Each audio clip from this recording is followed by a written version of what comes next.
Hi, the new season of Wednesday is just around the corner, so now is the perfect time to refresh your memory on Season 1.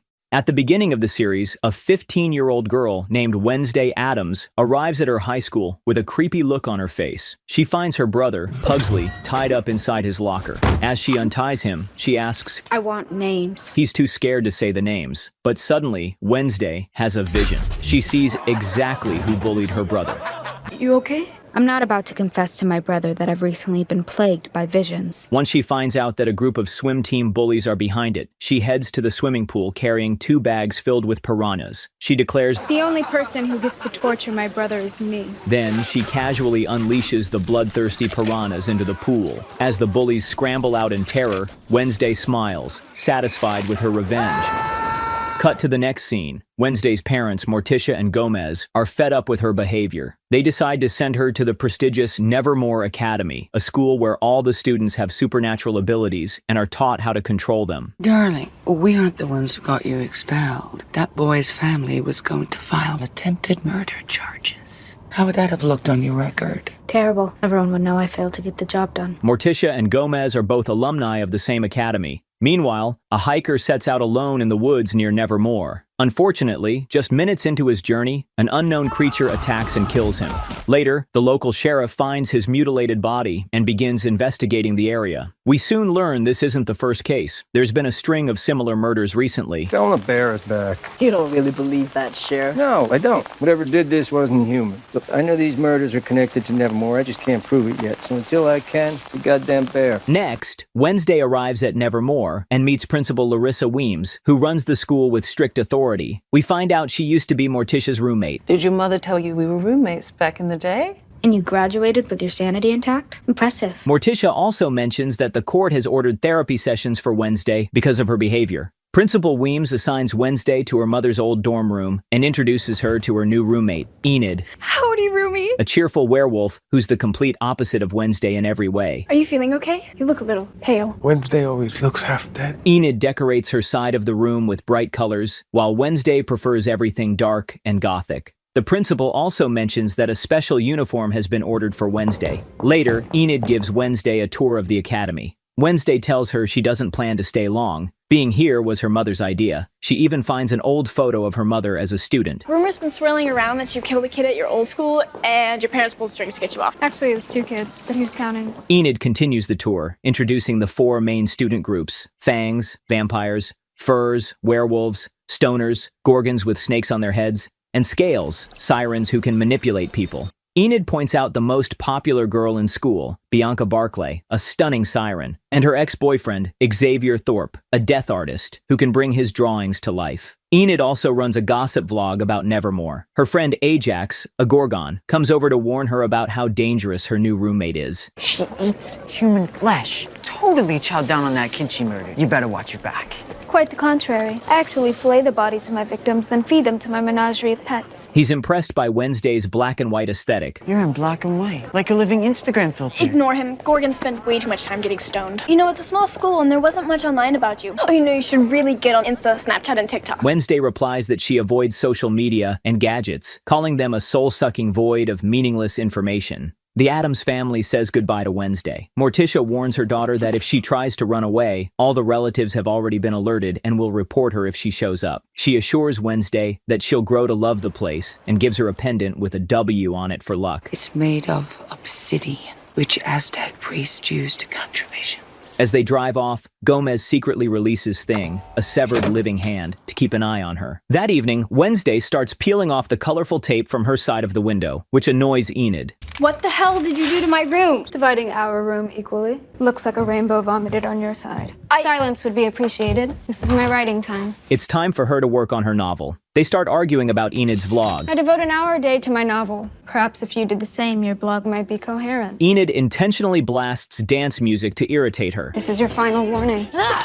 Don't mess with me. This kitty's got claws and I'm not afraid to use them. They're interrupted by Ms. Thornhill, the dorm mom, who brings Wednesday a black flower as a welcome gift. The next day, Wednesday joins the fencing class. She watches as Bianca easily defeats a student named Rowan. Mocking him, Bianca asks for a real opponent. Wednesday volunteers to challenge her. She quickly scores the first point, but Bianca evens it up. Then Wednesday calls for a military challenge. No masks, no tips, first to draw blood wins. Everyone is stunned, but Bianca agrees. Let's see if you bleed in black and white. They engage in a fierce duel, evenly matched, but Bianca ultimately wins by cutting Wednesday on the forehead. Later, in the infirmary, Rowan thanks Wednesday for standing up for him. He admits that it's hard to feel like an outcast. I never thought it was possible to be an outcast in a school full of outcasts. As Wednesday leaves the infirmary, a stone gargoyle suddenly falls toward her. Just in time, Xavier pushes her out of the way, saving her life. She wakes up back in the infirmary and asks Xavier why he saved her. He explains that he was just returning a favor. They'd met once before, when they were kids. He recalls a time they were playing hide and seek during his grandmother's funeral. He hid inside her casket and nearly got cremated with her. It was Wednesday who heard his muffled screams and hit the emergency stop button, saving 10-year-old Xavier. Back in her dorm, Wednesday starts to feel like someone is watching her. She smells something familiar and finds Thing, the living hand, hiding under her blanket.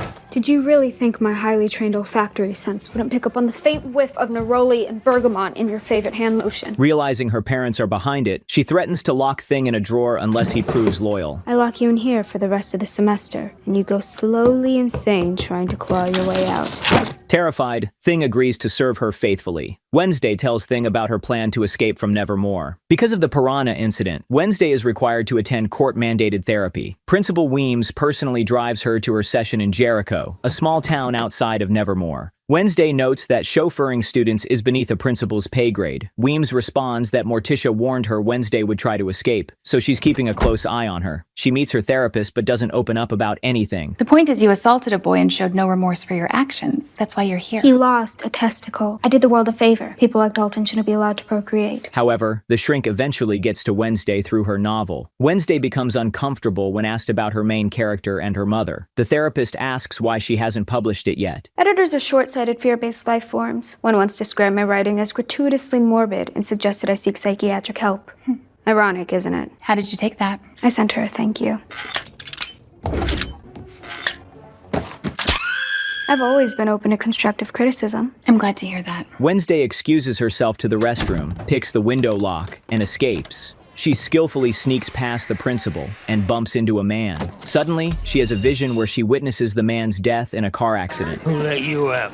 You goddamn weirdo. Terrified, Wednesday goes to a nearby coffee shop. Holy crap! There, she encounters the sheriff's son, Tyler, who works as a barista. Tyler is struggling with his espresso machine. The instructions are inexplicably in Italian. Luckily, Wednesday can read Italian. Wait, you read Italian? Of course, it's a native tongue of Machiavelli. She tells him to call her a taxi if she fixes the machine for him. He says there's only Uber. Wednesday replies that she doesn't have a phone because she refuses to be a slave to technology. You have a valve issue. I've seen it before. Here, you have one of these monsters at home? Steam-powered guillotine. I built it when I was 10. I wanted to decapitate my dolls more efficiently. She effortlessly fixes the device, and Tyler offers to drive her to the nearest train station to show his appreciation. While she's waiting for Tyler to finish his shift, a trio of bullies in pilgrim costumes arrives and taunts her. Why are you three just like religious fanatics? We're pilgrims. Potato, potato. We work at Pilgrim World.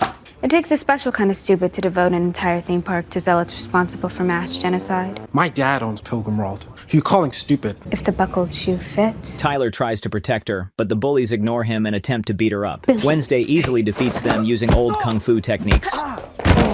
So where did you learn those kung fu moves? My uncle taught me. He spent 5 years in the Tibetan monastery. Was he a monk? Prisoner. A while later, the sheriff arrives and asks Tyler what happened. Tyler tells him that Wednesday knocked down some customers who harassed her. This little thing took down 3 boys? Principal Larissa and the therapist arrive at the shop. The principal scolds Wednesday, and when the sheriff hears her last name... Wait a minute, hang on.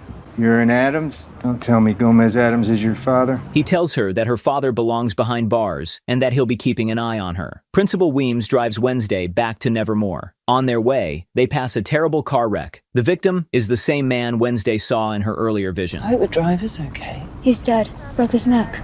I think you're tough from this angle. That night, she plays a haunting melody on her cello out on the dorm balcony. It's a full moon, and several werewolves can be heard howling in the background. How the hell did you get that oversized violin out the window? I had an extra hand. However, Enid, who is a werewolf herself, reveals that she isn't joining them because she can't transform. Why aren't you wolfing out? Because I can't. That's all I got. Her mom believes Enid is just a late bloomer, but there's a chance she'll never be able to shift. What happens then? I'd become a lone wolf. Sounds perfect. Are you kidding me? My life would be officially over. I'd be kicked out of my family pack with no prospect of finding a mate. I'm failing to see the problem here. I could die alone. We all die alone, Enid. Why are you crying? Because I'm upset. You really suck at this. Cheering people up. Wednesday tells her she might get her solitary room back if she helps her escape, and she asks her to show her how to use her computer. Meanwhile, Thing pops up in Tyler's room, scaring the hell out of him. Holy sh! Eventually, Thing calms him down and gestures for him to call Wednesday. Although terrified, Tyler agrees, and they start video chatting. Hi. That's Thing. Is he like your pet? So what happened to not wanting to be a slave to technology? Desperate times. Wednesday asks him to meet her at the Harvest Fair, saying he still owes her for the escape. She offers to pay him a hefty fee for the drive, but he's willing to help her for free. Consider it a freebie. Why? Because I wish I was going with you. I mean, at least one of us will get out of this hellhole town. During the festival, Principal Larissa watches Wednesday like a hawk. Enid warns her not to trust normies, which means normal people, and wishes her good luck. Wednesday wins a giant panda in a dart game and bribes the staff to distract the principal. This gives her the chance to meet up with Tyler in the parking lot. Tyler gives Wednesday her dad's police file, which he stole from the sheriff's office. She's slightly touched by the gesture. I'm not used to people engaging with me. Mostly me coming in across the street. You're not scary, you're just kinda kooky. I prefer spooky. Suddenly, the same three bullies from the coffee shop block their path. They run, and Wednesday stumbles into one of her classmates, Rowan. She has a vision. Rowan is brutally mauled to death by someone. Rowan immediately runs into the woods. Worried about him, Wednesday follows to warn him. But when she tells him he's in danger, Rowan laughs in her face. He uses his telekinetic powers to pin her high up in a tree, saying that she's the one who's in danger. He shows her a sheet from a book and reveals that his mother, a powerful seer, had a vision of Wednesday destroying Nevermore Academy 25 years ago. Rowan believes he must kill her before that happens. It was he who dropped the gargoyle on her. He then begins choking her with telekinesis, but suddenly, a massive monster leaps in, tears Rowan apart, and vanishes into the woods. Wednesday stands over his mutilated body and sees the illustration his mother supposedly drew of her. Later, Wednesday reflects on everything that's happened this week. She's been nearly killed twice, saved by a giant monster, and discovered that her father might be a murderer. She's intrigued. When her parents call her via crystal ball, she admits to her mother that she was right. As much as it pains me to admit, you were right, Mother. I think I'm going to love it here. Meanwhile, police officers led by the sheriff search for Rowan's body, but can't find it. The next morning, the sheriff interrogates Wednesday. He informs her that they weren't able to find anything at the crime scene. He doesn't believe her story about a monster attacking Rowan and thinks she made the whole thing up. He says he doesn't have time for her games. He's already dealing with 3 other victims who were ripped apart. Principal Weems tries to persuade the sheriff that Rowan probably just ran away. Wednesday asks to speak to the sheriff alone. Even though he still doesn't believe her story, Wednesday can tell he knows there's a monster behind the killings. Their conversation is interrupted when the deputy shows up with Rowan, alive and well. The next morning, Wednesday's therapist asks why she made up the story about Rowan's death. Help me understand why you would claim you witnessed a murder. Was it to gain attention? Why should I bother telling you anything? You've already decided I'm lying. On her way out, she runs into Tyler, who's also seeing the therapist. He admits he believes her. Everyone, including your father, believes I made it all up. Not time to get in touch with me and a rebel. For the record, I believe you. But now Wednesday starts to think she might be losing her mind. When Wednesday returns to Nevermore, she notices that her roommate Enid is fully preoccupied with the upcoming Edgar Allan Poe Cup, an annual boat racing competition named after Nevermore's most famous alumnus. Enid dreams of beating Bianca this year, since Bianca's team has won for years. There are no rules in the competition. Part canoe race, part foot chase, no rules. Enid is glad Wednesday decided to stay. She doesn't believe Rowan is dead. As Nevermore's resident gossip queen, she provides Wednesday with more information. Rowan is Xavier's roommate. Later, while examining the sheet Rowan gave her, Wednesday notices a watermark from the book it was torn from. She decides to talk to Rowan about the book, but Principal Larissa informs her that he's been expelled, for reasons she can't disclose. The principal tells Wednesday she knows about her psychic vision. You had a psychic vision, didn't you? I realized you might be having them when we passed by the accident and you knew that poor farmer had broken his neck. Your mother started having visions around your age. They were notoriously unreliable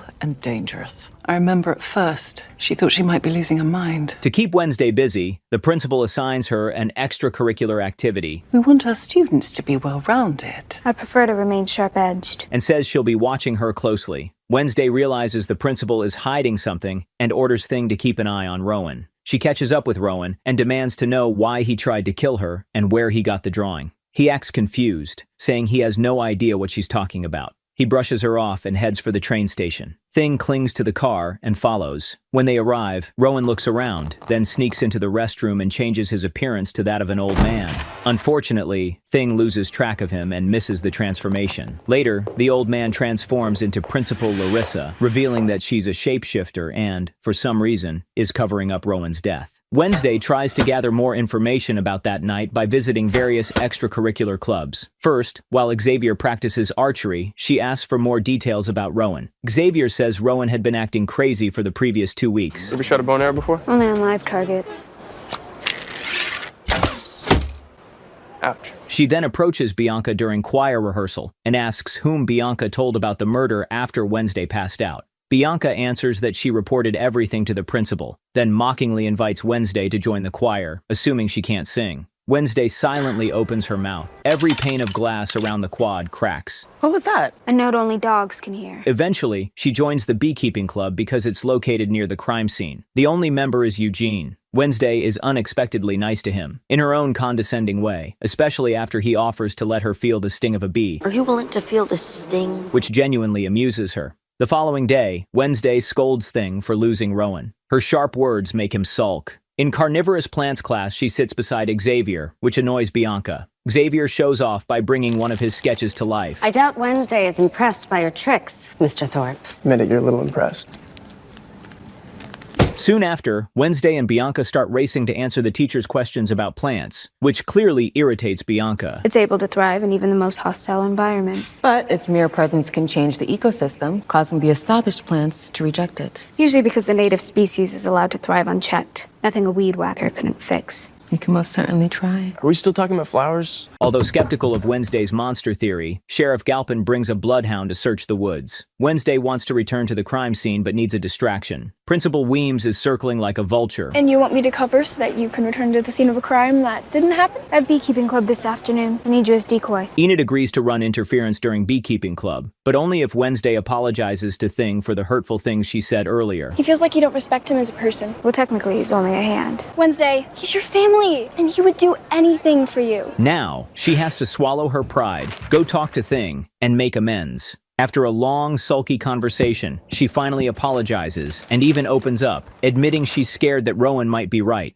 that she could be responsible for something terrible. Not good terrible like Ivan. Bad terrible. They eventually make peace. Enid joins the beekeeping club to pose as Wednesday. Eugene is thrilled. He's never had girls in his shed before, let alone 2. I've always had a thing for werewolf chicks. The chance that Enid ever becomes romantically interested in you is less than 1%. So I've still got a shot? Yes. As soon as Wednesday leaves, he immediately starts trying to impress Enid. Meanwhile, Wednesday searches the woods. Tyler grabs her, preventing her from being detected by the sheriff and his bloodhound. Thanks to the coffee grounds he keeps in his pocket, they're not detected. While they continue searching for clues about Rowan's murder, Wednesday tells Tyler everything about that night and how the monster saved her from Rowan. After a while, she finds Rowan's glasses, and as she picks them up, she has a vision. In the vision, she sees a purple book, the one Rowan got the drawing from, and sees how he had a fight with his roommate Xavier and how he tried to kill her by dropping the gargoyle. Wasting no time, Wednesday goes to the conservatory in search of the book. I don't usually find students in here looking for actual books. Most sneak in to make out. I accidentally walked in on 2 vampires fanging.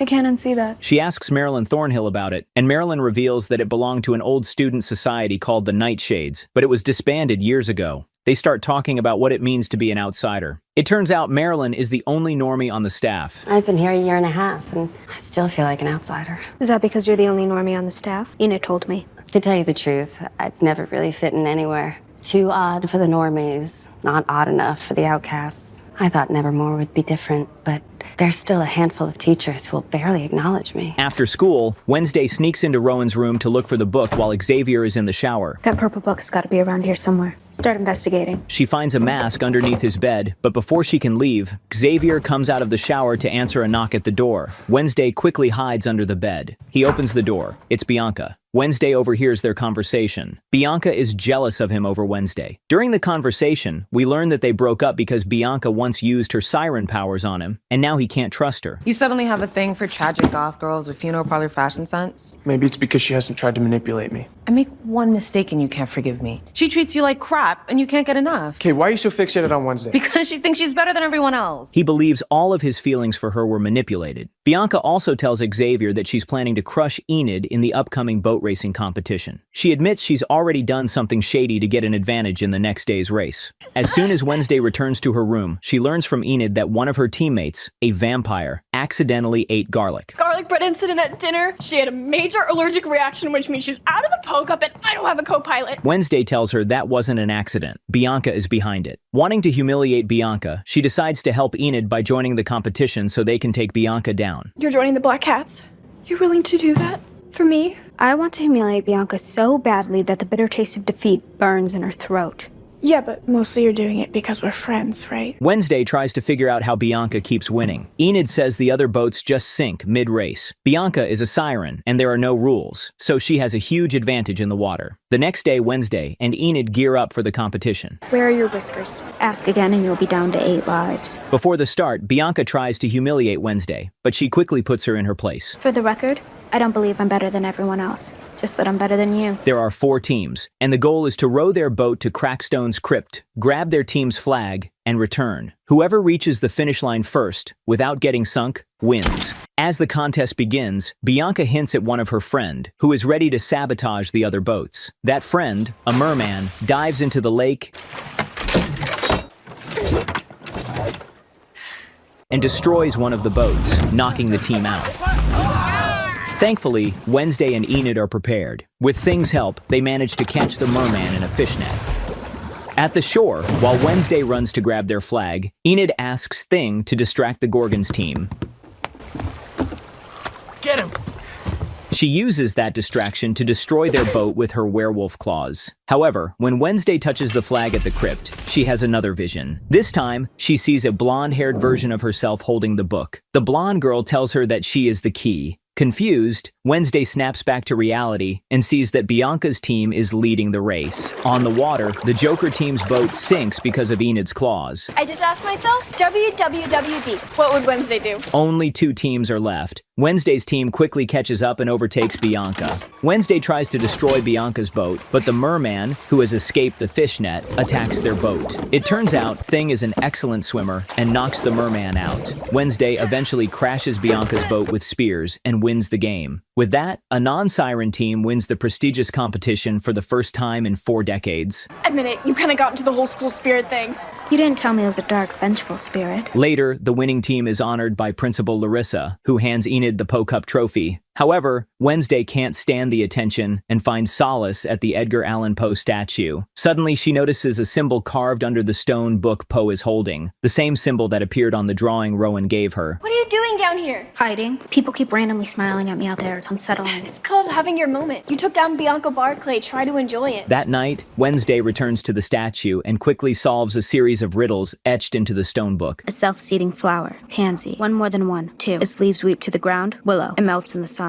Ice. She finds a clue. Snap twice. When she snaps twice, a secret corridor opens, revealing a hidden chamber. Inside, she finds a photo of her parents when they were students. It turns out they were members of the secret society. She also finds Rowan's book, the one he tore the page from, and puts it in her backpack. But before she can go any further, someone throws a black sack over her head. Shortly after, when the sack is removed, she finds herself surrounded by Bianca, Xavier, and a few more students, all members of the Nightshades Club. Who dares breach our inner sanctum? You can take the mask off, Bianca. She's very disappointed that it wasn't a psychotic killer, just a bunch of elite snob kids. How did you get down here? Rowan showed me.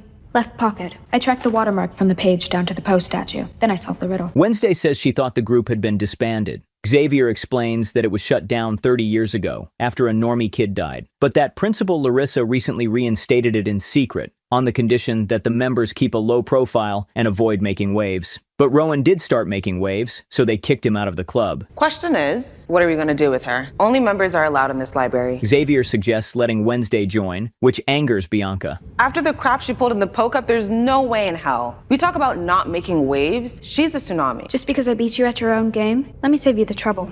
I'm not interested in joining. Untie her. I freed myself 5 minutes ago. She calmly walks away, leaving the rest of the group stunned and silent. It's amateurs like you who give kidnapping a bad name. In the next scene, we see Principal Larissa announcing the annual Outreach Day, where Nevermore students are required to mingle with regular people, or normies, by working alongside them at their local businesses. The principal tells Wednesday she's had her cello brought to the town square. My cello? I caught your rooftop serenade the other night. Impressive.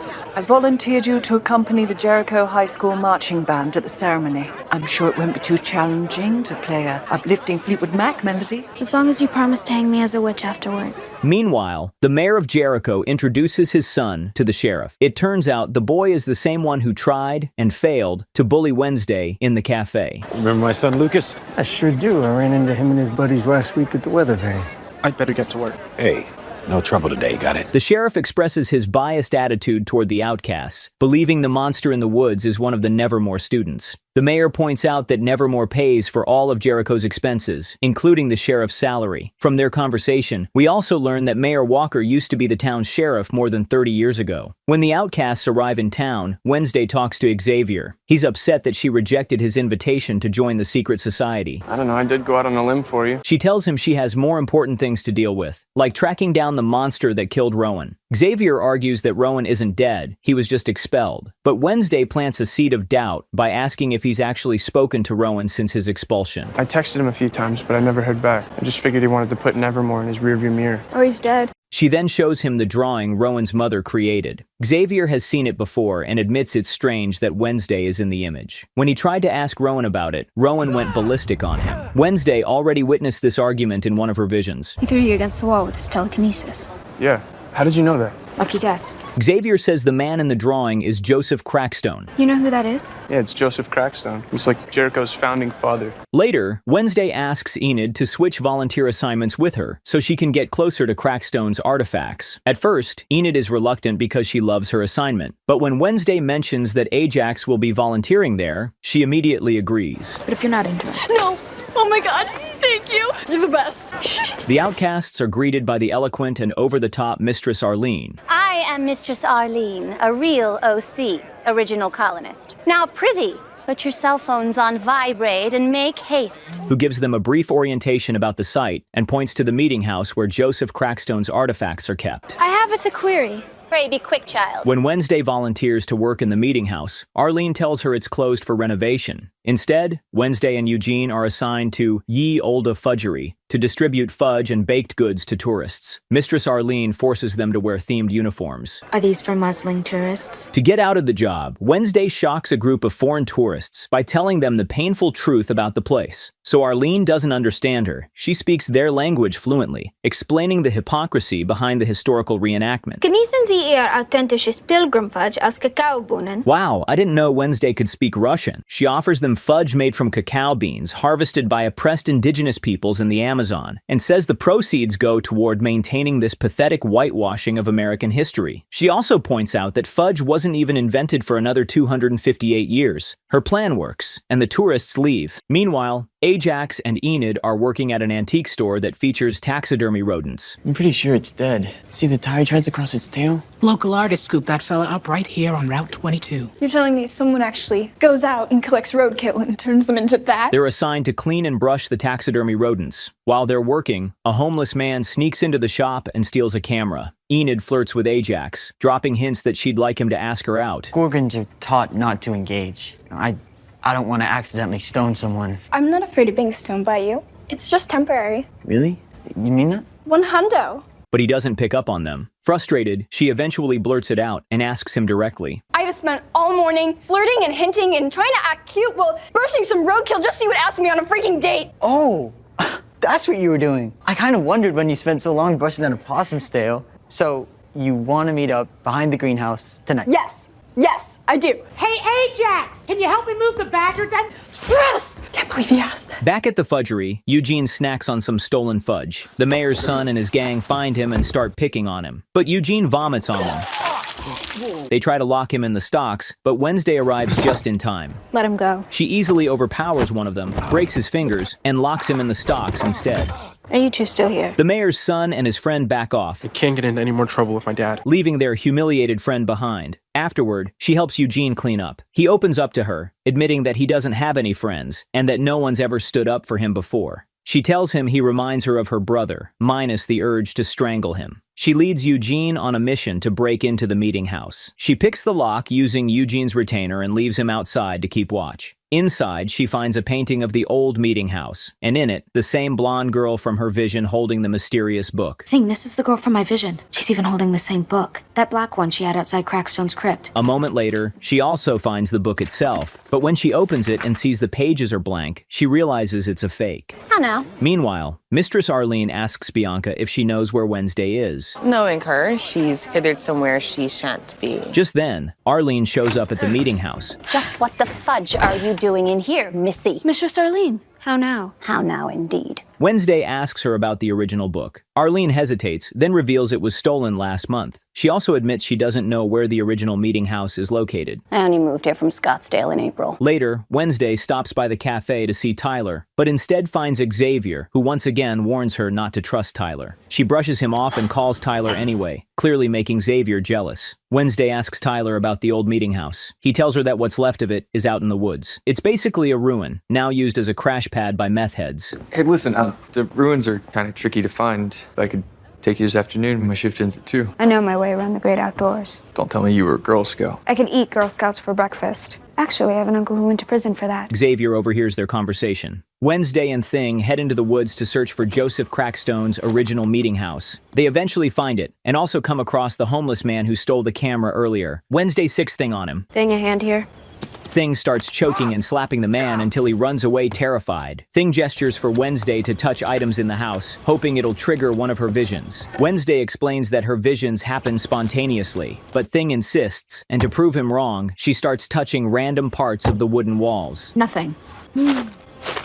Nothing happens until she touches the door on her way out. This time, she's hit with a much more powerful vision, one that completely immerses her. She's transported 400 years into the past. She sees the same blonde girl from her earlier visions surrounded by villagers calling her the devil's spawn. Joseph Crackstone steps forward and calls her by name, Goody Addams. He accuses her of being a witch. Goody fights back verbally, accusing them of stealing their land, slaughtering the innocent, and destroying their peaceful way of life. It's revealed that the pilgrims arrived in the land of outcasts, labeled them devil's people, and began murdering them to take over their land. She slashes Crackstone's face with a concealed knife. Crackstone then orders her to die in a barn, already packed with other outcasts, all chained to the floor, including her own mother. Enraged, he glares at Goody for a moment, then orders the barn to be set on fire. Goody tries to free her mother, but fails. Her mother urges her to run, saying she's their only hope for revenge. With no other choice, Goody escapes through a trapdoor. All the while, Wednesday is inside the burning barn, watching everything unfold. She soon finds herself outside, in the woods. Goody runs up to her and warns that Crackstone won't stop until he's killed all of them. Crackstone suddenly appears, and Wednesday jolts awake. That was Wednesday's longest vision yet. She explains everything to Thing. Suddenly, they spot the same monster that killed Rowan lurking behind them. Wednesday chases it through the rain but can't keep up. She follows its footprints, only to see them slowly transform into human footprints. This reveals that the monster is actually a human. Right then, she runs into Xavier and tells him what she saw. He wants to examine the footprints, but the rain has already washed them away. He says he overheard she might be here and followed her after his shift. Xavier admits he's starting to think she may have been right about Rowan. I texted him again today. Said maybe we could meet up over spring break and go snowboarding like we did last year. This time he texted right back. Said he wouldn't be able to make it. Only you never went snowboarding last year. Since Xavier's dad is Vincent Thorpe, a famous psychic outcast, he realizes that Wednesday has psychic abilities too. Yeah, and you were trying to use your psychic abilities, right? What makes you think I have any? Lucky guess. And his father always says, psychic visions can't be trusted. The following day, just before the concert, Wednesday stands in front of Joseph Crackstone's statue, eager to avenge her ancestor. She orders Thing to fill the fountain with gasoline and wait for her signal. Later, everyone gathers in the town square for the unveiling of a new monument dedicated to Crackstone. Wednesday performs an instrumental version of Fleetwood Mac's Don't Stop with the Jericho marching band, while the mayor and Principal Weems make their announcements. As the statue is unveiled, disaster strikes. Thing sets it ablaze. While the crowd screams in horror, Wednesday continues playing her cello with a wicked smirk. Principal Weems sees the satisfaction on her face and realizes Wednesday is behind the chaos. After the ceremony, Principal Weems tears into Wednesday, accusing her of causing the incident. Wednesday insists her hands are clean, which technically they are. She then confronts Larissa for refusing to acknowledge the bloody racist truths upon which Jericho was founded. Why does this town even have an outreach day? Don't you know its real history with outcasts? The actual story of Joseph Crackstone? I do. Then why be complicit in its cover-up? Those who forget history are doomed to repeat it. But the world isn't always black and white. There are shades of grey. Maybe for you, but it's either they write our story or we do. You can't have it both ways. Afterward, Larissa drinks some wine, reflects on her school years, and rips Morticia's photo out of the yearbook. It's clear the two women had a long-standing rivalry. That night, the homeless man from earlier is attacked by the monster at the old meeting house, and his camera begins snapping photos of the incident. Moments later, the sheriff and his team arrive at the ruins and find the man dead. They recover the camera and develop the film, revealing something chilling, the face of a killer, a monster straight out of nightmares. Meanwhile, Ajax takes a shower before his date with Enid. He covers the mirror with a towel so the snakes on his head don't stone him. But the towel slips, and he accidentally petrifies himself through the reflection. Later, Enid waits for him at their meeting spot, but he doesn't show. Furious and heartbroken, she scratches a nearby car with her claws. Elsewhere, Xavier storms out of his shed, sweating and scratched, with claw marks across his neck. The next evening, Wednesday and Thing make a pit stop at the Jericho coroner's office. Thing sneaks in, covers the security camera with black bubblegum, and opens the door from inside. Wednesday hopes to perform an autopsy on the homeless man's body for possible case-breaking clues. Thing, meanwhile, copies the files of other monster victims. Wednesday begins inspecting the body and records her findings. She notes that the left foot is missing. Suddenly, the sheriff and the coroner arrive, and Wednesday hides inside a mortuary cabinet. The sheriff and the coroner discuss the case. The coroner shows him the severed foot. It's missing 2 toes, and it was removed with a surgical saw. Before the sheriff leaves, the coroner casually mentions he's retiring in a couple of weeks. Happy retirement, Doc. Gonna surprise Mrs. Anwar with a 4-week cruise. Excited to trade rib shears for Mai Tais. After the sheriff departs, the coroner notices that one of the mortuary doors is slightly open. He checks inside, but finds Wednesday lying still, so perfectly still that he assumes she's a corpse. I don't remember this one coming in. Full rigor. You've been dead a while. I guess you won't mind waiting another day for me to cut you open. Once he leaves, Thing lets her out. 5 more minutes. I was just getting comfortable. Back in her dorm, Wednesday pins the photos to her evidence board. She shares her findings with Enid, telling her that all the monster's victims had different body parts surgically removed. The first one a kidney, the second one a finger. Wednesday, I don't really feel like... The third one a gallbladder. His murders aren't mindless. He's collecting trophies like a seasoned serial killer. It's quite impressive, actually. The scene cuts to Ms. Thornhill's class, where everyone's buzzing about the upcoming Raven dance. Xavier asks Wednesday if she's planning to go. I'd rather stick needles in my eyes. But she notices the claw marks on his neck and starts suspecting him. Later, she sees Xavier leaving his art studio, which is set up in an old shed. Once he's gone, she sneaks inside and finds a stack of sketches. Every one of them looks exactly like the monster. She hurriedly grabs a few drawings and slips outside. Just as she's leaving, Xavier suddenly appears around the corner. Wednesday. He questions what she's doing near his shed. Fortunately, he doesn't suspect anything, and casually wonders if she was about to ask him to the Raven dance. Is this about a certain dance that makes you want to poke needles into your eyes, perhaps? I'm all ears. To cover up her break-in, Wednesday goes along with it and asks him to the dance. Sometimes intentions melt in the face of unexpected opportunity. If this was my chance to get up close and personal with a potential serial killer, Would you possibly consider going to the Raven dance with a certain... Would you go to the dance with me?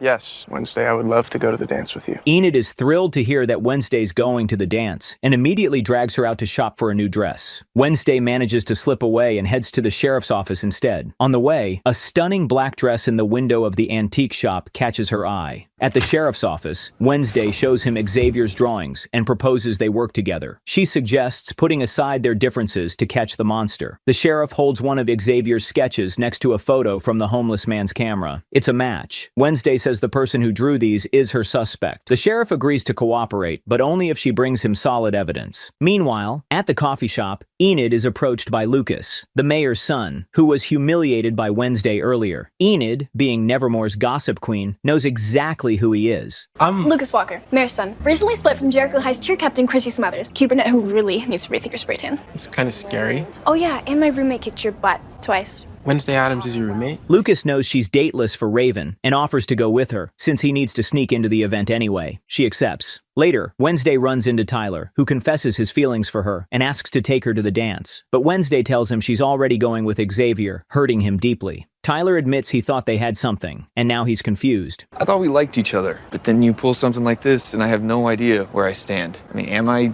in the more than friend zone or just a pawn in some game you're playing? She tells him she has priorities right now, which only adds to his frustration. Later, Wednesday accompanies Eugene to Beekeeping Club. He's still trying to impress Enid and asks Wednesday to give her some honey from him. I hear she's still sans date for the Raven. Eugene. I know the chances for asking me are next to zero, but I don't care. People like me and you were different. We're original thinkers, intrepid outliers in this vast cesspool of adolescence. We don't need these inane rites of passage to validate who we are. You're not going to the Raven either? Actually, I am. Wednesday shows him the sketches of the cave from Xavier's studio, and Eugene says he recognizes the place. He saw it while researching bees. Naturally, Wednesday insists on checking it out. Not a huge fan of enclosed spaces. I'm claustrophobic. If you hear me screaming bloody murder, there's a good chance I'm just enjoying myself. At the cave, they find shackles, and one of the monster's claws lodged in the stone wall. Next, Wednesday returns to Xavier's art studio. Just need to find something to match against the claw's DNA. She discovers a bloody rag that could contain DNA and quickly slips it into her bag. Just then, Xavier walks in and catches her red-handed. What the hell are you doing? He immediately realizes she had an ulterior motive for asking him to the dance. How do you know what the monster looks like? Or are these all just self-portraits? Oh, what, you think it's me? I saved your life. So did the monster. When Wednesday bluntly asks if he's the monster, Xavier explains, "This creature's been haunting my dreams for the past couple weeks. I try to block it out, but I can't, so I just come in here and paint it. When I was painting this one, the claws reached out of the canvas and took a swipe at me, and that's how I got these scratches. I thought you were able to control your ability. Not when it comes to this thing." Realizing that Wednesday only invited him to the dance to cover up the fact that she had already been snooping around his shed, Xavier becomes furious. "Get out!" And throws her out. Later, our goth gal drops the claw and bloody rag onto the sheriff's desk and orders him to run DNA tests on both. I'm sorry, do I work for you? You asked for concrete evidence. That's it. Where'd you get this? And who's the suspect? Run the test first. Wednesday then approaches Eugene and tells him that, luckily, she no longer has a date to the dance. You know, I figured since neither you nor I have a date to the dance. We should go together. What?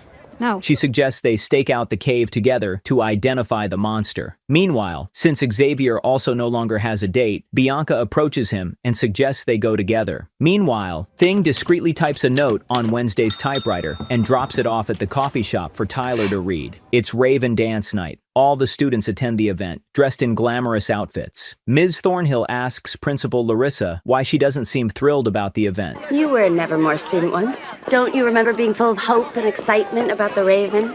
All I remember is disappointment. The boy I asked turned me down for another girl. Morticia Frump, in fact. Wednesday's mother? Wednesday prepares to head out with Eugene for their mission. Suddenly, Tyler knocks on her door holding a gift. It turns out Thing sent him an invitation on Wednesday's behalf, luring him to the dance. Yeah, after our last conversation, I wasn't sure if I'd even get to speak to you again, but your note was so genuine and sweet, totally took me by surprise. Me too. At first, Wednesday is annoyed that Thing acted behind her back, but all is forgiven when she sees the gorgeous black gown he managed to get for her. Tyler is speechless when he sees Wednesday in the dress. Meanwhile, Eugene is visibly disappointed to find out Wednesday has changed plans last minute. Eugene? Wednesday, what's going on? He feels rejected. She reassures him they'll continue the investigation the following day and urges him not to go into the woods alone. But Eugene ignores her warning and sets off on a solo mission. A Hummer never shies away from danger. On the dance floor, Enid tries to show off in front of Ajax using her new date. To her surprise, the mayor's son starts to genuinely connect with her. He never expected an outcast to be into hockey and kung fu movies. Just then, he receives a message from his buddies. They're on their way to get revenge on the outcast for burning the Joseph Crackstone statue. Xavier, meanwhile, clearly still has feelings for Wednesday, which stings Bianca. You're right. I'm sorry. I do really like being here with you, so I appreciate the last-minute invitation. So no more talking about Wednesday Addams. Wednesday walks in with Tyler, immediately drawing everyone's attention. Xavier can't help himself and approaches her. He tells her about the lingering tension between him and Tyler. I can't believe you brought him. Why are you bringing this up? Because you don't know what he did to me. Enlighten me. Wednesday later asks Tyler about it, and we learn he used to hang out with the bullies who destroyed Xavier's mural and attacked him during last year's outreach day. Tyler says he's not that guy anymore. Wednesday doesn't blame him, even admitting she probably would have taken it further. Did you think I was going to judge you over some lousy prank? I would have taken it further. You mean like putting piranhas in a swimming pool? I may have done a little digging on you after we met. I'd do it again. I knew there's a reason I liked you. Then, Wednesday stuns everyone on the dance floor with her iconic goth dance. Her strange but mesmerizing moves catch the attention of the entire room.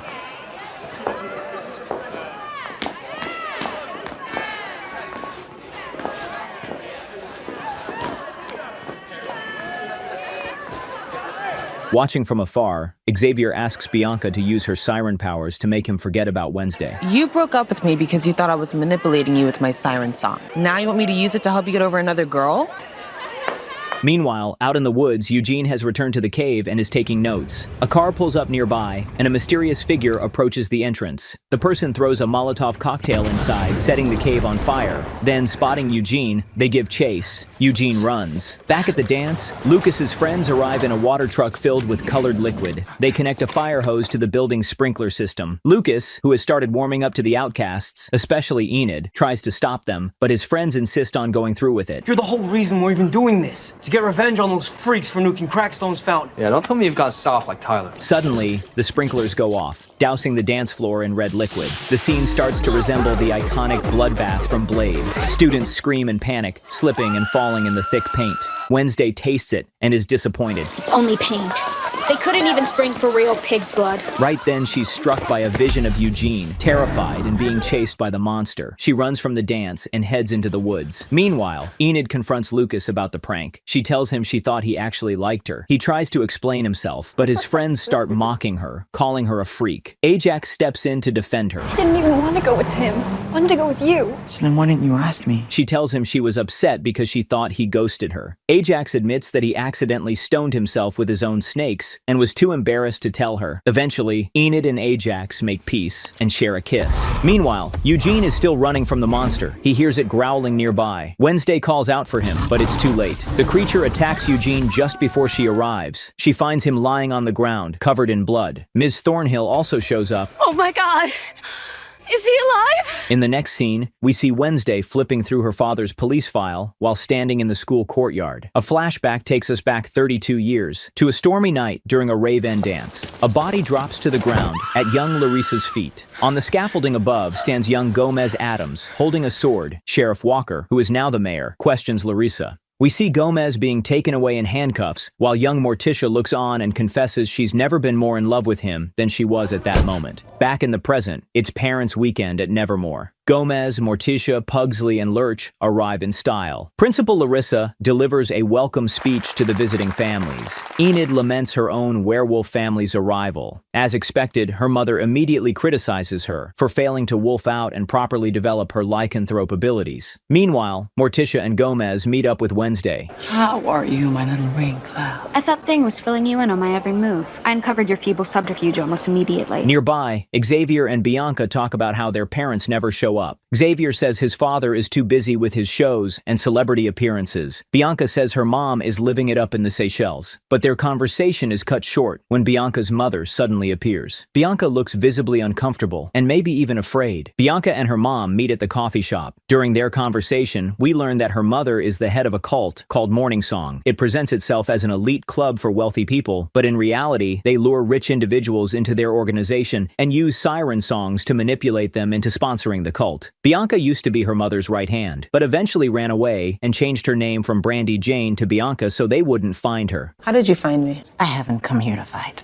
Brandy Jane. My name is Bianca. New name, new life. Somehow, her mother tracked her down. She tells Bianca that her siren powers are weakening, recruitment numbers are dropping, and the wrong people are starting to ask questions. She orders Bianca to leave school and return home to help clean up the mess. Bianca refuses, saying she doesn't want to see another Morning Song bracelet in town. Her mother threatens to expose her secret, that Bianca used her siren powers to get into Nevermore. I finally make something of myself and you want to destroy it. You're just scamming a higher class of people, but they're not your friends. Left with no choice, Bianca agrees to help. I'll come back and help you under one condition. Wait until the school year is over. How do I know you won't run away again? Because you both have too much to lose. But after this, you and Morning Song are out of my life forever. Later, Morticia browses through Larissa's yearbook and reminisces about the past. She notices her photo is missing and remembers performing with Larissa at a talent show. My picture's gone. Really? Well, that is odd. Larissa's Judy Garland impression was spot on. The two exchange passive-aggressive compliments. You always filled a room with your presence, like a stately sequoia tree. And I guess that would make you the lumberjack. Clearly old rivals. Principal Larissa then informs the Addams family that Wednesday's therapist wants them to attend a group session, and they reluctantly agree. Meanwhile, Sheriff Galpin is on the phone at the coffee shop asking for the DNA results from the monster's claw. He sees the Addams family's sleek black car pull up and watches them head into the therapist's office. Son of a...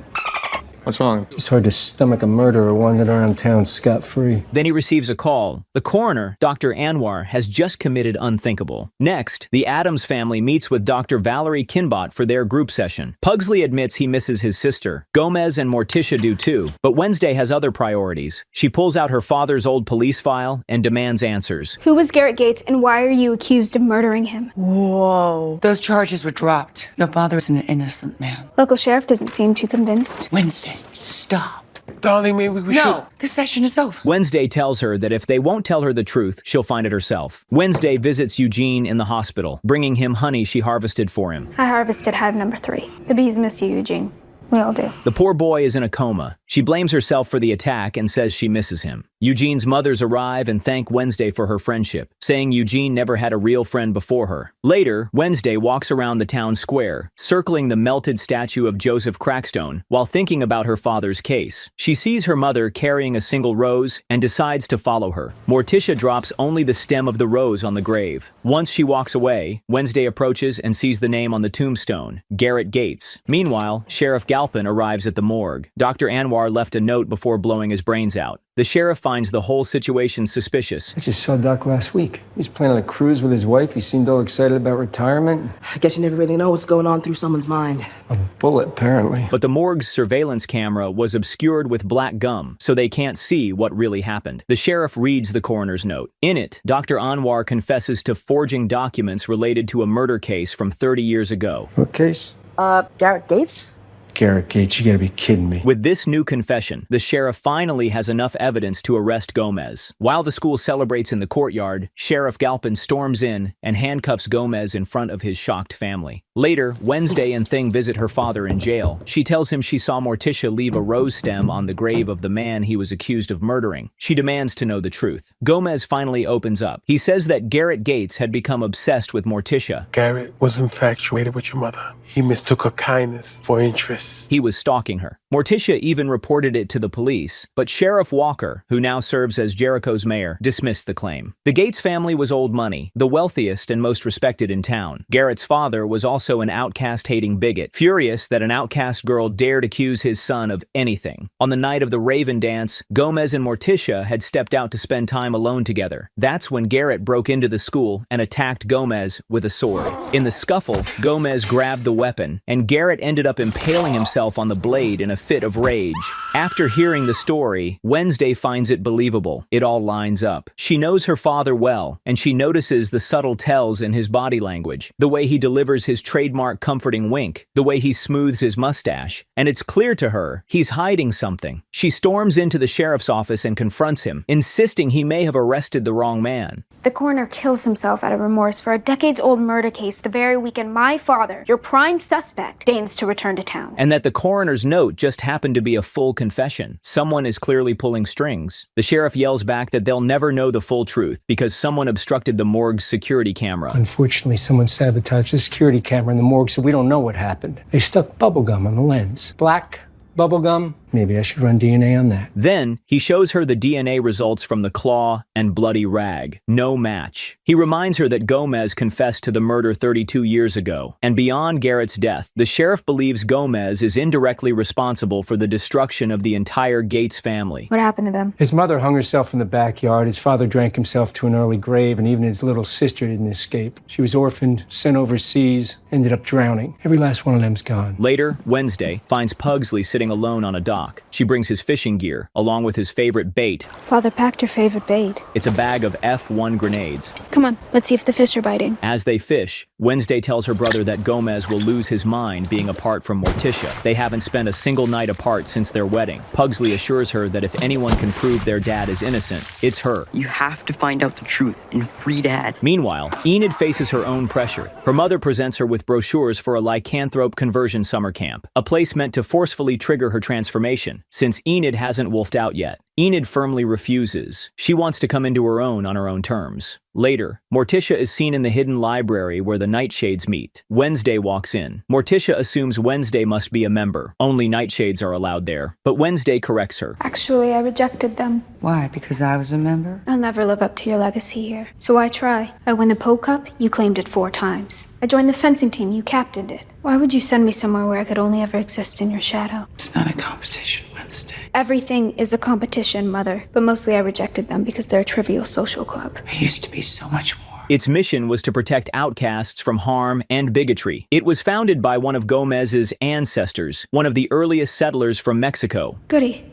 I saw her painting at Pilgrim World. Morticia continues. Goody was the one who killed Joseph Crackstone, and the Nightshades were her secret and deadly answer to his oppression. Finally, Morticia reveals the full truth about that fateful night with Garrett Gates. While Gomez tried to fight him off, Morticia noticed Garrett frothing at the mouth like a rabid animal, consumed by pure hatred. In self-defense, she grabbed the sword, and Garrett impaled himself on it. Gomez, in a panic, picked up the sword and told Morticia to hide. He took the blame for everything to protect her. You said Garrett was foaming at the mouth. His eyes didn't look human. Or maybe it wasn't rage at all. Foaming saliva, dilated pupils, mental confusion. What are those all textbook symptoms of? Wednesday immediately deduces that he was poisoned with nightshade, a lethal toxin derived from plants. Together, they head to Jericho Cemetery. Wednesday digs up Garrett's grave in search of evidence, clearly enjoying herself. But just as she unearths something, the deputy catches them in the act and arrests them. They're thrown into a holding cell next to Gomez and told they'll have to wait until morning to post bail. Morticia and Gomez waste no time rekindling their romance through the bars. Fortunately, Wednesday managed to retrieve a clue, a severed finger tinged with a blue hue, the signature color of nightshade poisoning. They realize Garrett was already dying when Morticia stabbed him. He was poisoned. Suddenly, Wednesday is hit with a vision. In it, Garrett's father instructs his son to poison all the students at Nevermore with nightshade. We see him hand Garrett a vial and order him to spike the punch bowl at the Raven dance. Wednesday sees Garrett slip the vial into his pocket, but during the scuffle with Gomez, it shattered, leaking the toxin onto him and causing the foaming at the mouth. Wednesday,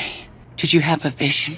What happened? What did you see? The night Garrett died, he had a vial of nightshade poison that broke in his pocket. He wasn't just trying to kill Father. He was going to use the nightshade poison to murder the entire school. After their release, Wednesday and Morticia take their findings straight to Mayor Walker. Wednesday presents Garrett's finger, still tinted blue from nightshade poisoning, as undeniable proof. Because back when you were sheriff, you were in charge of the case and covered it up. Ansel confessed the whole thing to me in a drunken stupor. Ansel Gates hated outcasts and Nevermore. Claimed the land the school was built on was stolen from his family over 200 years ago. Garrett went there that night to spike the punch and kill all the kids at that dance. It was his idea. Why did you instruct Dr. Anwar to falsify the autopsy report? You knew the truth about how he really died. Listen, my job was to keep the peace. Now, if there had been a trial, both Jericho's and Nevermore's reputations would have been trashed. I think the only reputation you were worried about ruining was your own. I remember Garrett bragging to me that his father had the sheriff in his pocket. 1 year later, you get elected mayor. No doubt with the full support of Ansel Gates. She reminds him that when she reported Garrett for stalking her, he did nothing. You could have prevented Garrett's death if you had done your job. Morticia demands that Walker release her husband and issue a full apology from the sheriff himself, or she'll expose his corruption to everyone. Thankfully, he complies. Outside the mayor's office, Morticia and Wednesday have a heart-to-heart. Our psychic ability resides on the spectrum of who we are. Given my disposition, my visions tend to be positive. That makes me a dove. And for someone like me, who sees the world through a darker lens? You're a raven. Your visions are more potent, more powerful. but she'll need guidance from a spirit ancestor to harness her full potential. For Wednesday, that spirit is Goody Addams. As a result of their efforts, all charges against Gomez are dropped once again. Even Sheriff Galpin offers a reluctant apology and shakes Gomez's hand. Meanwhile, Enid finally takes a stand against her mother. She refuses to attend the lycanthrope conversion camp. If and when she transforms into a werewolf, it'll happen on her own terms. At the end of Parents' Weekend, Wednesday bids her family farewell. Morticia gives her the Nevermore yearbook she borrowed from Principal Weems. Flipping through it, Wednesday confronts the principal with what she's found. Larissa didn't just impersonate Judy Garland in the school talent show, she became her. Wednesday accuses her of impersonating Rowan the day after his death in order to cover up his murder. You're a shapeshifter. That's a fascinating theory. I'm curious to find out how Sheriff Galpin feels when I tell him. You won't tell a soul, Miss Addams. And it wouldn't matter much if you did. Rowan's father already knows what happened, and he fully supports my decision not to involve the authorities. Why would he agree to that? Because Rowan was not in his right mind. His telekinetic abilities were driving him mad, and he attempted to murder you twice. But Wednesday brings up Eugene, insisting he was attacked because the monster was never dealt with. Before Weems can respond, they both hear shouts outside. Someone has written, "Fire will rain," in blazing letters across the lawn. The following evening, Wednesday attempts a seance to contact her ancestor Goody Addams and learn how to control her visions. But Enid interrupts her mid-ritual. As the girls chat, someone slips a note under the door. If you want answers, go to Crackstone's crypt at midnight. Enid accompanies Wednesday to the crypt, but instead of a lead, surprise! It turns out to be a surprise birthday party. Thing had told everyone that today is her birthday, and Xavier even sculpted the cake himself. The pink balloon was my little touch. As they sing Happy Birthday, Wednesday notices an inscription on the old altar. It's in Latin. Fire will rain when I rise. The first part of the phrase had appeared burned into the school lawn. We're never eating that cake, are we? When she touches the stone, she has a vision. She sees Goody Addams behind iron gates, warning her that Crackstone is coming. Goody tells her she cannot help hone Wednesday's psychic powers. That's something she must do on her own. She points to a mysterious mansion, saying that if Wednesday wants to stop Crackstone, she needs to find it. She also warns Wednesday that her path leads to solitude. She'll end up alone, unable to trust anyone. Is that supposed to scare me? It should.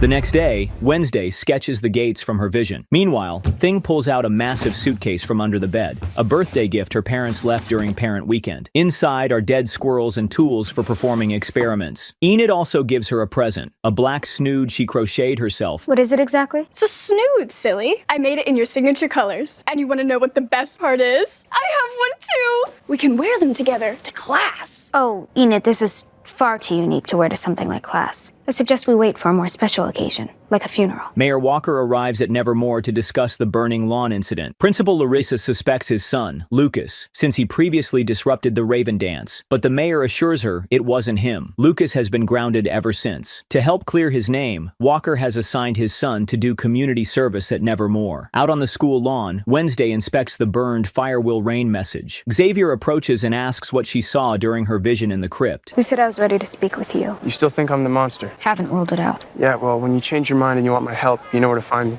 Later, Bianca notices a morning song bracelet on Lucas's wrist while he's cleaning windows. She questions him. Where'd you get it? And he says he met a woman who convinced him to join the Morning Song Club and install their app. The woman was Bianca's mother. Bianca warns him to delete the app and stay away from the group. As a wealthy mayor's son who's a bit lost, he's exactly the kind of target they prey on. Because you're just the type they're looking for. Lucas, who genuinely likes her, invites her to a coffee shop. Meanwhile, Wednesday visits Eugene, who's still in a coma. She opens up to him, admitting she used to love birthdays, back when her parents threw her perfect parties with perfect gifts. But now, everything feels so trivial. Dr. Valerie Kinbutt enters with flowers. Eugene's moms had asked her to check in on him while they're away for a few days. At the same time, Mayor Walker continues digging into the past. He receives the death certificate of Garrett Gates' sister, who supposedly drowned in England. He finds her death suspicious and wants to determine whether it's connected to the recent attacks. His secretary also informs him that someone reported seeing lights on at the old Gates family house. At the local coffee shop, Wednesday reads a book about Crackstone when Tyler shows up. He tries to ask her out on a birthday date, but as usual, she brushes him off. He's confused about why she's been avoiding him since the Raven dance. Just then, Sheriff Galpin enters. Wednesday informs him about the phrase she found in Crackstone's crypt, the same one burned into the school lawn. But he brushes her off and tells her to drop the investigation. I figured since you no longer have an old vendetta to obsess over, you're free to solve some real crime. Your father and I buried the hatchet. Maybe you should do the same. I don't bury hatchets. I sharpen them. Later, Wednesday and Thing visit Xavier in his art studio. She shows him a sketch she made of the gates from her vision. Xavier points to a drawing he made of the same place, revealing he's been having those strange dreams again. In the dreams, he feels like the monster is lurking in the shadows of the mansion. The gated mansion used to belong to the Gates family. He passes it every time he goes running. Thing shows Wednesday a picture Xavier drew of her. He admits that after the dance, he tried to forget about her, but he couldn't. That's when he painted the picture. With his powers, he brings to life an image of her playing the cello.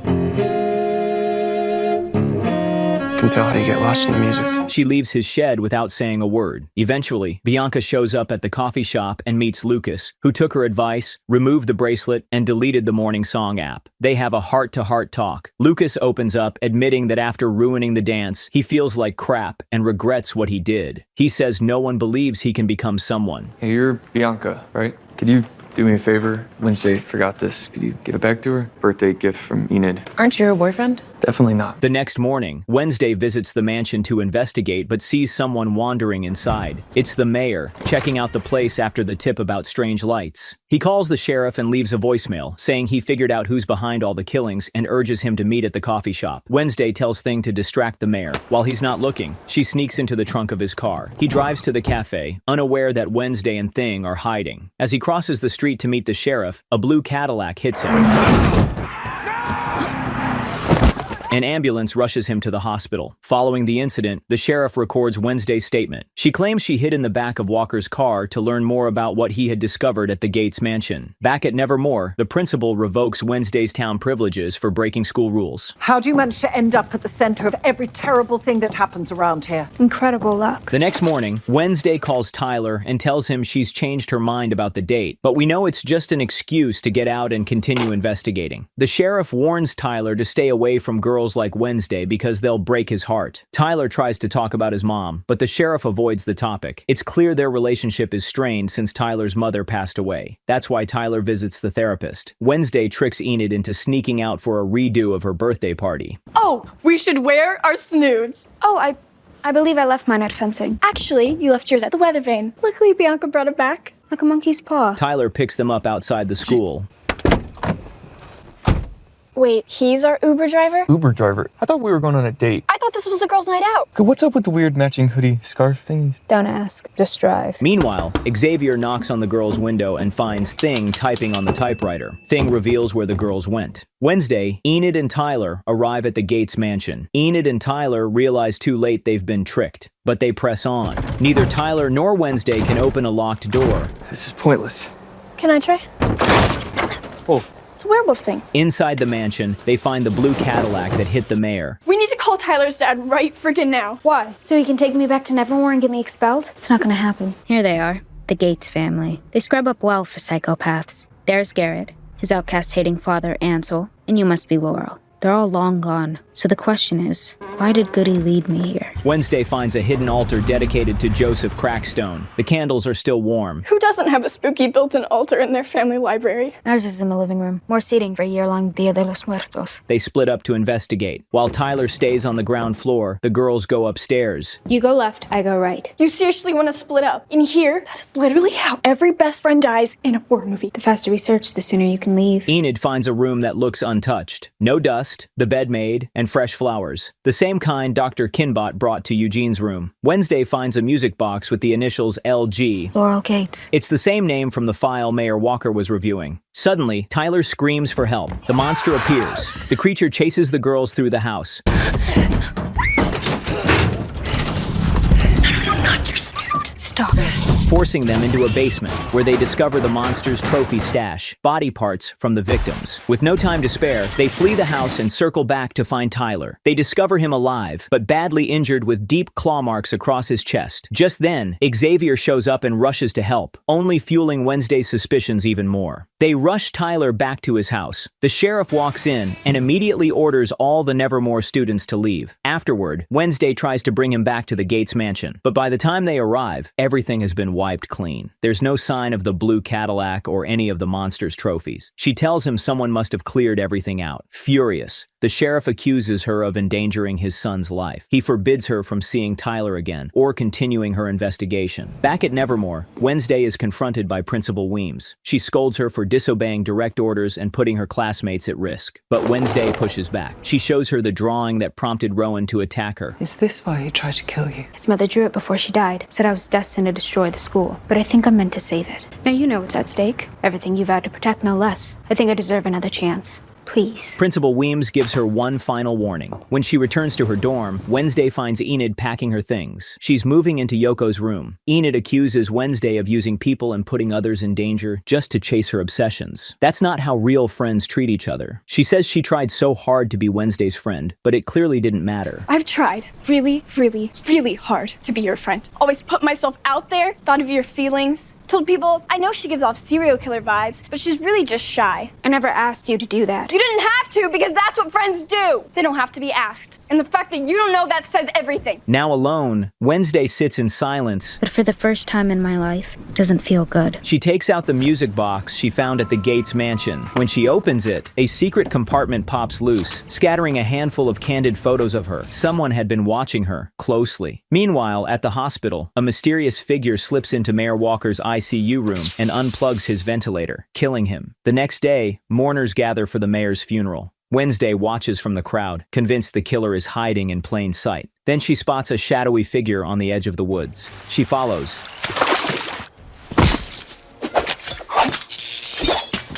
Still as sharp as ever, my pigtailed protege. And is shocked to find Uncle Fester. Buongiorno. She lights up with a rare, full smile, the first we've seen all season. Fester tells her he needs a place to lay low after a job. Wednesday hides him in Eugene's beehive barn. I like a hideout that comes with snacks. Those bees are hibernating. They're practically Eugene's children.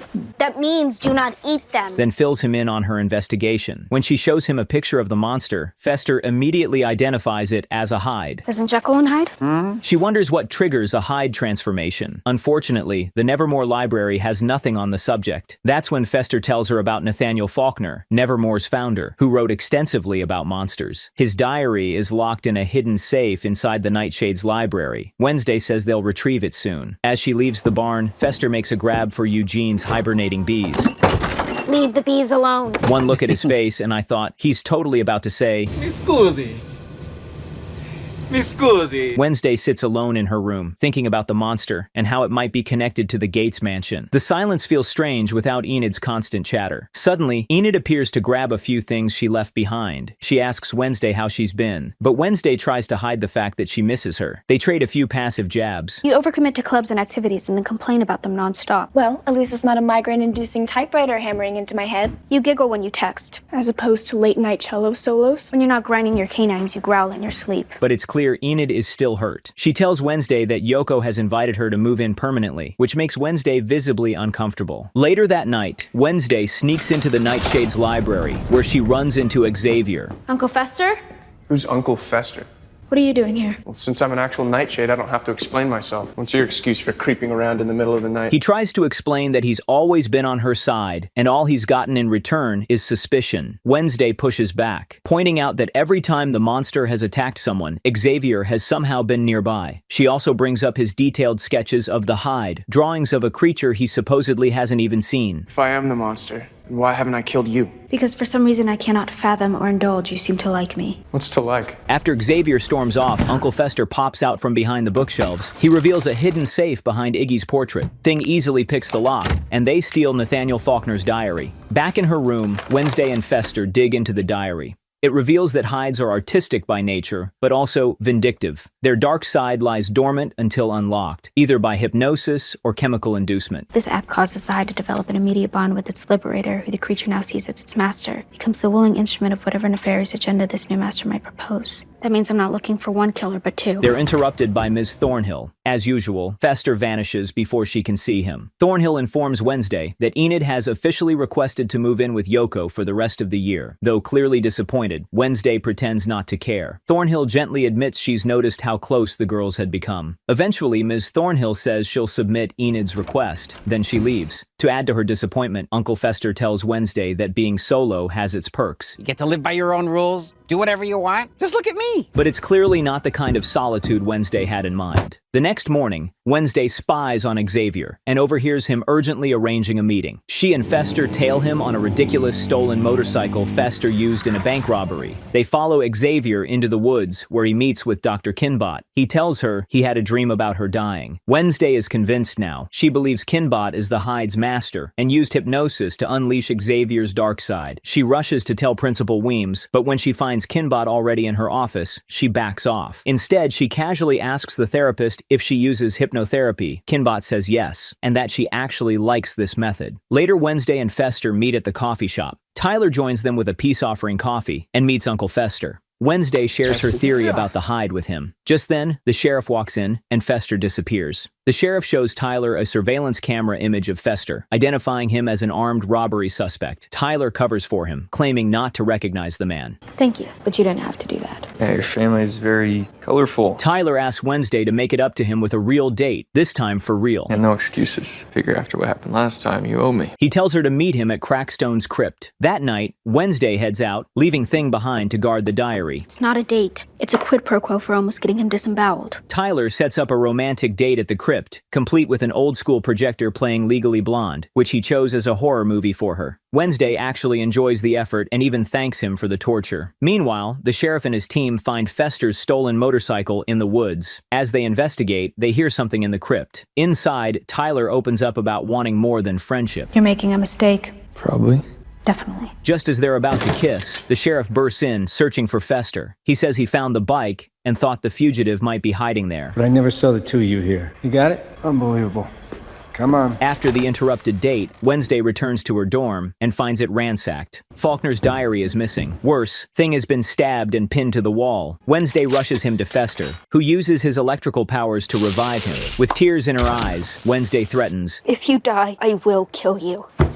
Go again. No, again, please! Thankfully, Fester saves him. Thing says he didn't see the attacker. They came from behind. Wednesday tells Fester to leave before the police catch him. Wednesday confronts Principal Larissa about the break-in. She tells her that someone has stolen Nathaniel Faulkner's diary. Surprisingly, the principal already knew about the diary and doesn't seem shocked to learn the monster is a hide. When Wednesday presses her about hides, Faulkner spent years studying hides. He was killed by a hide before he could reach one. Others tried to carry on his research, but the hides were too unpredictable and violent. They were officially banned from Nevermore 30 years ago. The next day, Bianca and Lucas approach Wednesday with new information about the mayor's death. Lucas had found documents left on his father's desk. According to them, Laurel Gates was presumed drowned, but no body was ever recovered. The papers reveal that the Gates mansion was purchased a year ago by a 90-year-old woman who later died under mysterious circumstances. All her belongings were left to her caregiver, Teresa L. Glau. It's an anagram for Laurel Gates. Wednesday realizes that Laurel never died. She returned to Jericho under a new identity to seek revenge against those who wronged her family. You know who Laurel is, don't you? Wednesday becomes convinced that Dr. Valerie Kinbot is actually Laurel Gates in disguise. She pays her therapist a visit to confront her. I found it in your old childhood room.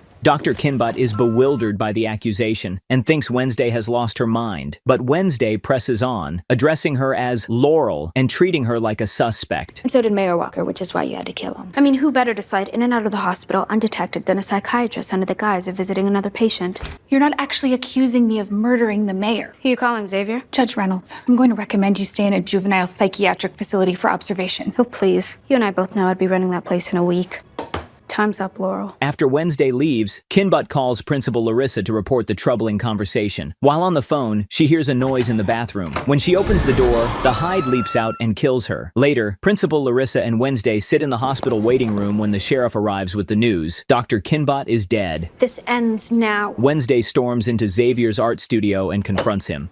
You left that in my room. I wasn't in your room. Believe me or don't believe me. I don't care. She points out how disturbingly accurate his sketches of the Hyde are, especially one of Dr. Kinbutt's death. Xavier insists that he only drew what he saw in a dream. Then, Wednesday finds incriminating items hidden in his studio: Rowan's inhaler, Eugene's glasses, and stalker photos of herself. Xavier is stunned. No, somebody planted that stuff! The sheriff and his deputies burst in and arrest him. You framed me! The sheriff thanks Wednesday for her help. Back in her dorm room, Wednesday finds Enid has returned. Enid explains that after she left for a few days, the entire room was trashed, and Thing was nearly killed. It's clear both of them are happy to be reunited. They begin chatting about Wednesday's date with Tyler, and Enid casually mentions that he's working the late shift. So Wednesday heads to the coffee shop to see him. After some playful flirting, she finally kisses Tyler. But the moment their lips meet, she's slammed to the ground by a powerful vision. In it, she sees Dr. Kinbutt lying in a pool of blood. Tyler, shirtless and bloody, stands over her, having just transformed back into his human form from the Hyde. It's now undeniable. Xavier was innocent all along. Terrified, Wednesday stumbles out of the coffee shop, leaving Tyler confused and concerned. Of course, the first boy I kissed would turn out to be a psychotic, serial-killing monster.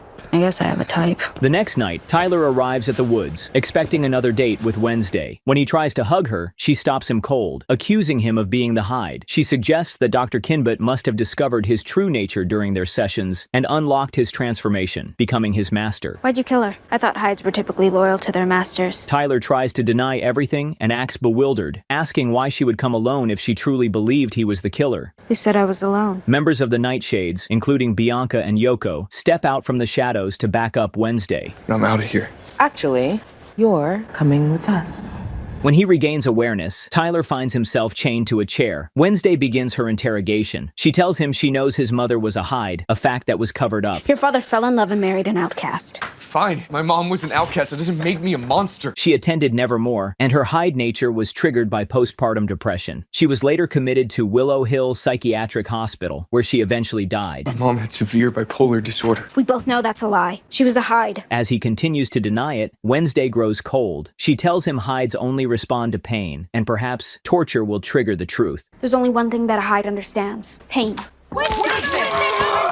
That's it. I'm out. Us too. I didn't sign up for this. Let's go to Weems, explain everything. Weems won't help, and Tyler here is always one step ahead of his father. Then you're on your own. Wait, no, don't leave me here with her, please. Meanwhile, the sheriff is listening to recordings from Dr. Kinbutt's therapy sessions with Tyler. She had been trying to help him cope with his trauma after his mother's death. In the tapes, she reflects on how deeply it affected him, even more than she had initially thought. Just then, the sheriff receives a call from Principal Larissa, who informs him that Tyler has been kidnapped. The Nightshades had reported Wednesday's actions to her. Soon after, the sheriff and his deputies storm the art studio, stopping Wednesday before she can go any further. Both she and Tyler are taken to the police station. At the station, Principal Larissa tells Wednesday that Sheriff Galpin won't be pressing kidnapping charges. Of course he's not. How long have you known? Excuse me? Wednesday, that's enough. Xavier Thorpe is our Hyde. We've got evidence thanks to you, and that's why I'm giving you one last pass. Tyler is going to turn on you too. Let's go. As Wednesday prepares to leave the police station, Tyler asks to speak with her in private. During their conversation, he confesses to the murders and admits that each time he killed, he felt a rush, thrilled by his victim's fear. What does it feel like? What does what feel like? To lose. He mocks her coldly and warns that she has no idea what's coming next, leaving her deeply unsettled. As a result, Principal Weems decides she's had enough. She expels Wednesday from Nevermore and tells her to pack her things. She'll be leaving the next afternoon. Wednesday insists she acted alone and that none of the other students were involved. She pleads for more time to prove Tyler is the Hyde. You know his mother was an outcast. She was a student here. You must remember her. She was a Hyde. Yes, Francois. She was a lovely woman. I didn't ask what she identified as. Well, then give me more time and I can prove to you that they are Hydes. There is no more time, and there are no more deals Wednesday. Later that night, Wednesday sneaks into the police station to speak with Xavier. She tells him Tyler used her as a pawn to frame him for the murders. She explains that she discovered Tyler was the Hyde when she kissed him. glad you were getting some action while I was falsely accused. But since you seem to have some sort of psychic connection to the Hyde, I was curious to know if you've drawn anything recently that might shed some light on the You situation. want my help? He lashes out, blaming her for ruining his life. She shows him the prophetic drawing made by Rowan's mother, reminding him that this is about more than either of them. It's about saving Nevermore. Go far away and never come back. Do you understand? That can't happen if you're not here. That's how you save everyone, okay? So go. Leave! The next morning, Wednesday and Enid share a bittersweet farewell. Enid tells her she'll never forget her. She's learned so much from their friendship. What about you? Will you forget about me? Enid, the mark you have left on me is indelible. Anytime I grow nauseous at the sight of a rainbow or hear a pop song that makes my ears bleed, I'll think of you.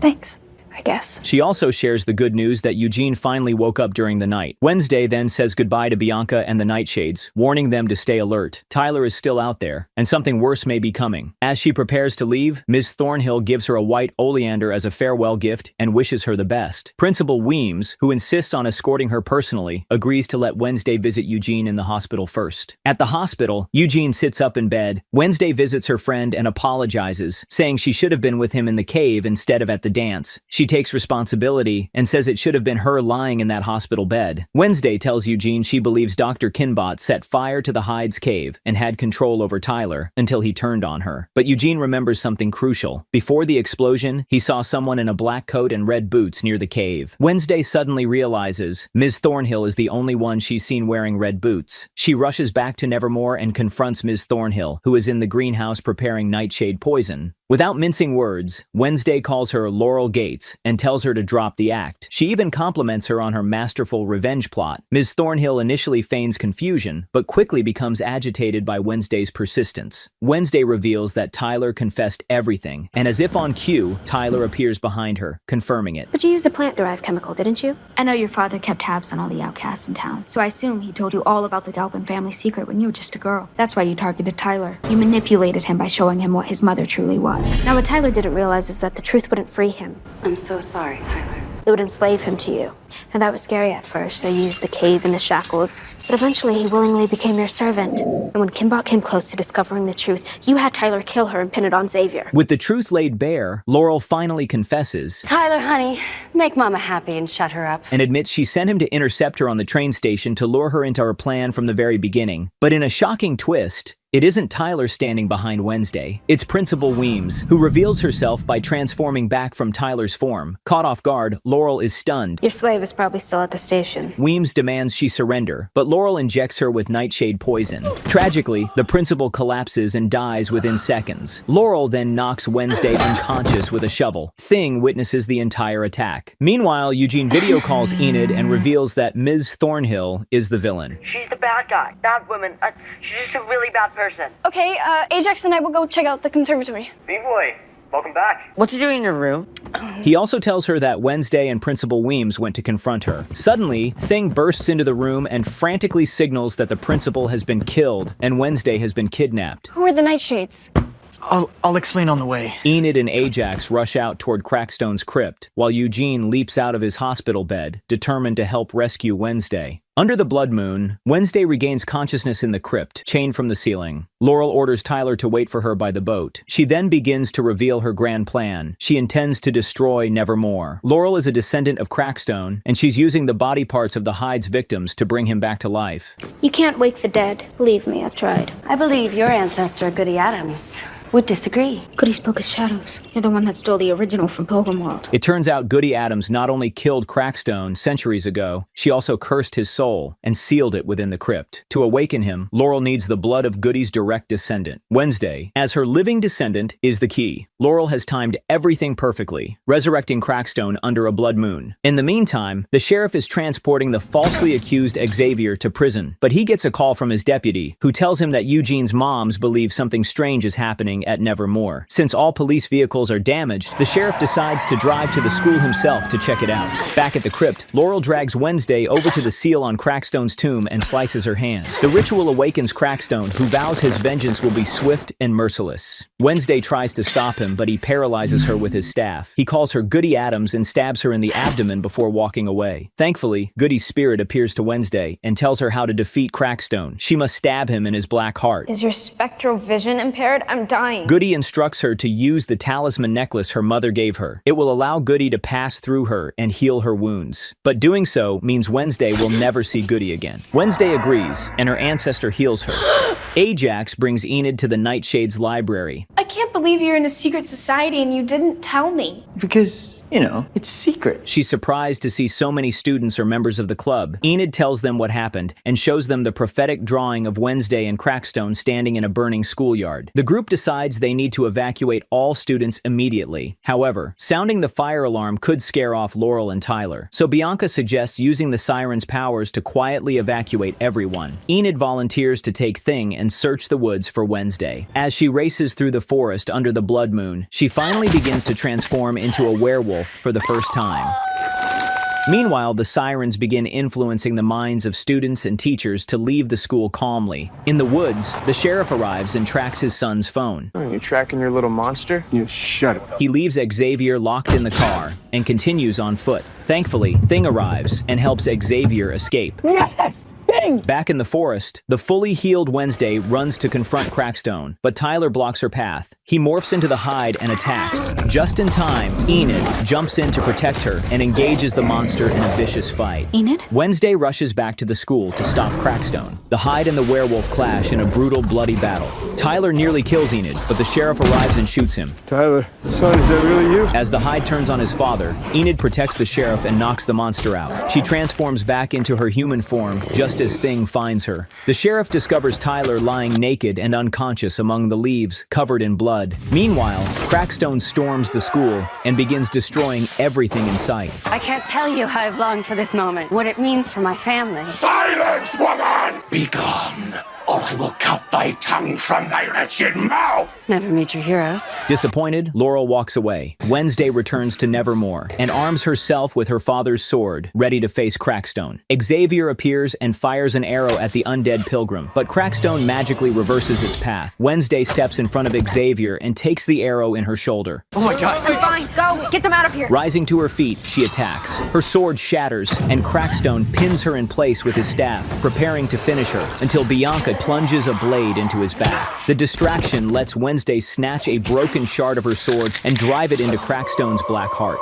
He burns to ash, leaving only his signet ring behind. Laurel then storms in with a gun, but a swarm of bees, guided by Eugene, engulfs her. Wednesday closes in and knocks Laurel unconscious. Nevermore is safe at last. Enid emerges from the forest and approaches the group of evacuated students gathered near the edge of the woods. When they see Wednesday walking out of the school, Enid runs to hug her, and for the first time, Wednesday hugs her back. Later, Lurch hauls away the last of Wednesday's belongings while she finishes her novel. Classes are canceled for the rest of the semester. She thanks Bianca for her help. Bianca replies that their fencing rematch will have to wait until next year. Upstairs, Wednesday finds Xavier and remarks how good it is to see him free again. When I was in the cell, I said a lot of things. Being your friend should come with a warning label, but I don't know a lot of people who would take an arrow for me, so... He hands her a parting gift, a smartphone with his number already saved. On the ride home, Wednesday sits in the back of the family car. Her new phone buzzes. A series of photos arrive from an unknown sender, along with a message that they're watching her. Elsewhere, an armored truck rumbles down the highway with a bound Tyler inside. He suddenly wakes and begins to transform into the hide once more. If you want to see Season 2, make sure to subscribe to the channel. Share your thoughts about the upcoming season in the comments. I'd genuinely love to hear what you think. And if you enjoyed the video, don't forget to leave a like.